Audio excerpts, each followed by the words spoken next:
Hey guys, Boris last week, BK Forex, and welcome to our weekly technicals for the COM dollars for June 26th through 30th, 2016.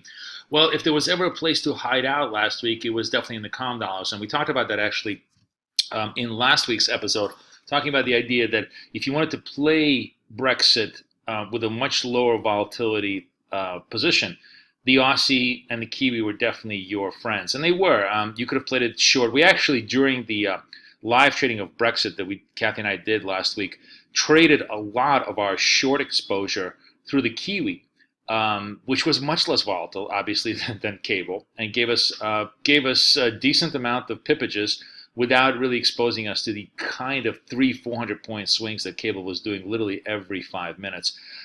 So I think the story actually in many ways is if you sort of want to trade this risk on, risk off environment in a more sober, more less exposed manner, the COM dollars still remain your best friends, mainly because they're going to express the general position of the market, but in a much more muted fashion, and that is going to give you, I think, a little bit of cover, if nothing else. Let's take a look at the charts and just see where everything lines up as far as the COM dollars go. We don't have very much data. We have just a smattering of second-tier data, private capital expenditures, I think. Nothing really out of New Zealand of any import. Canadian CPI, maybe some other, just a sort of a smattering. Let me just take a look at the calendar here just to see if I'm missing anything. It's really going to be, first of all, a very GDP. Sorry, Canadian GDP numbers, and nothing in Australia that's of any private sector credit. Yes, that's pretty much it. There's nothing structural economic that is going to be worthy of your attention in the COM dollar land. But they are going to be the natural expression of the risk on, risk off environment that's going to permeate everything else that's in the currency market. What I thought was actually kind of very interesting as far as the COM dollars go, and this goes back to my broader theme that I'm going to expand on in our crosses section, is that the COM dollars are really kind of a relative strength trade these days. I wrote a column last week called, is Yellen creating a carry back? The idea being is that the one thing that's actually very, very certain is, of course, that the Fed is going to stay stationary, not just through July, not just through September, but pretty much through the end of the year. In fact, the Fed futures now, post-Brexit, are actually factoring in the possibility of a rate cut, not a rate hike, but a rate cut out of the Fed, which means that the dollar is dead in the water as far as a yield play, which means it's great news for Kiwi and the Aussie, because if the dollar is dead in the water, and Asia is more or less, and again, it's a qualified statement, but certainly more or less sort of inured from the turmoil that's going on in Europe, because of course Australia is much more Asia facing as far as demand goes. The likely possibility of a cut out of Australia is small. At least so far, the RBA has pretty much stayed on neutral ground. So is the RBNZ. The retail markets in Auckland are just going through the roof right now. I mean, the real estate markets, not the retail market, the real estate markets. And I don't think anybody, on the central bank side in Oceania really wants to cut rates right now unless they're absolutely forced to. If there's global massive sell-off, we have a 20% sell-off across global equities. Yes, the whole assumption kind of goes out the door. But for now, the only place to park your money is going to be in Aussie and Kiwi as far as yield goes. And so the carry, strength still gives us a very, very strong relative advantage, which means that I think the sort of sell-offs in these particular currencies are going to be much, much weaker.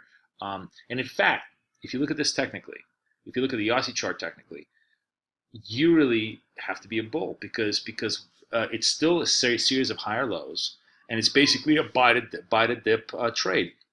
Now, on a longer term basis, yes, we are kind of maybe forming a lower high here, and a failure below 72 would completely drastically change this chart.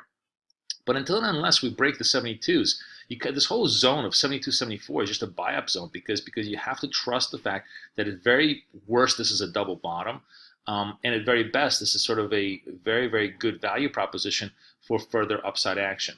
The upside action right now, of course, in the Aussie is kind of capped at around 76. Certainly 77 becomes a big resistance point.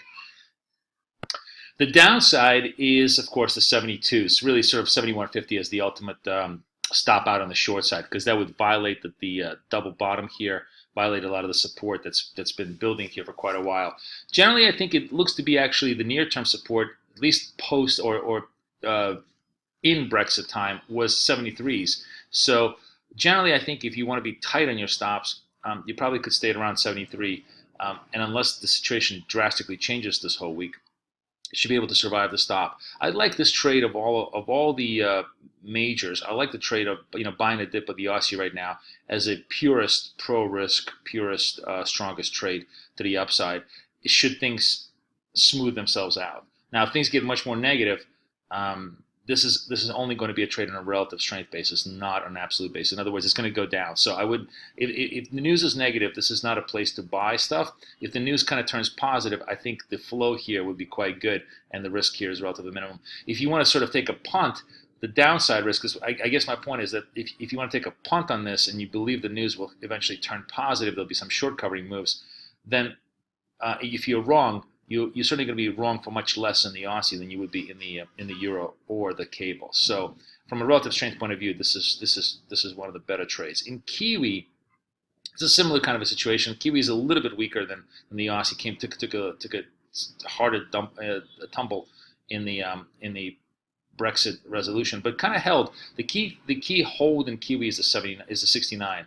That's really held pretty well. We reached for the 73s on the Brexit euphoria, couldn't quite make it. But the fact that we made fresh, this is the interesting thing about the Kiwi, we made fresh yearly highs this week amidst all of the hoopla that went on. That's a big thing. That's a big thing. You shouldn't be ignoring this. Generally, when the currency makes fresh yearly highs, there's more to go. And this is another good example of buying the dips here on potential turn and risk, because where else is money going to go but into the Kiwi, where the yield is the highest in all the industrialized world. And then last but not least, dollar CAD has just been very, very volatile. Has not actually traded as well as its two other anti-BDNs, and that's of course because the threat here is much greater in some ways. First of all, Canada doesn't provide any yield. Secondly, oil has just been going up and down and actually dropped, I think, 5% in the post-Brexit trade before kind of calming down a little bit. And when you look at it technically, I mean, dollar Canada actually looks much more of a buy than it does a sell. You have a series of higher lows over here. You are capped at the 130 level here. 130, 131 is definitely the big cap. But a break above here really can put us all the way out to 135. Of all the calm dollars, this is the weakest. And in some ways, actually, it's kind of an interesting, if you wanted to do a kind of an exotic trade, I'm just going to pull this up right now. We'll deal with the crosses a little bit later, but I think sort of a relative strength trade intra crosses. I mean, this is a very, very bullish chart. Is Aussie CAD. It's not a great cross. It takes forever to move 100 points, but it's an interesting story. It's really, really expressing the whole point that amongst the commodity dollars, the Canadian dollar is the weakest, and if you want to make the bet for further weakness in the Canadian dollar, this is probably the better bet. Look at this very, very strong bull formation and a very bullish move from 95 to 97 suggests that we probably could extend to 98, 99, ultimately parity to the Aussie Canada dollar. But for the near term, definitely an interesting momentum move to the upside. Let's take a look at just the general COM dollar charts here and see where the support resistance lies. So resistance in the Aussie, the first level is 76s, the support pretty strong at 73s, but 72 of course is the major support. CAD has the resistance at 130, and then after that it's really 131. We break out above 131, that makes the CAD the weakest and by far the most vulnerable of the commodity currencies. And Kiwi 72 now becomes the resistance. 73 is sort of the pre euphoric high, the pre-Brexit euphoric high, and you could say, I think I probably should change this to 73. That's really a more accurate description. It's a wider range, but it's a more accurate range. It's 73 to the upside, 69 to the downside. That's where things stand with the Kiwi. But generally, as I said, commodity dollars is my favorite place right now to hide out if you don't want to have all of the Brexit drama on your books. And amongst those, the Canadian dollar is the weakest, and Australia is the strongest in terms of trades. Wish you guys the best of luck, the best of trading. Boris Schlossberg, over and out.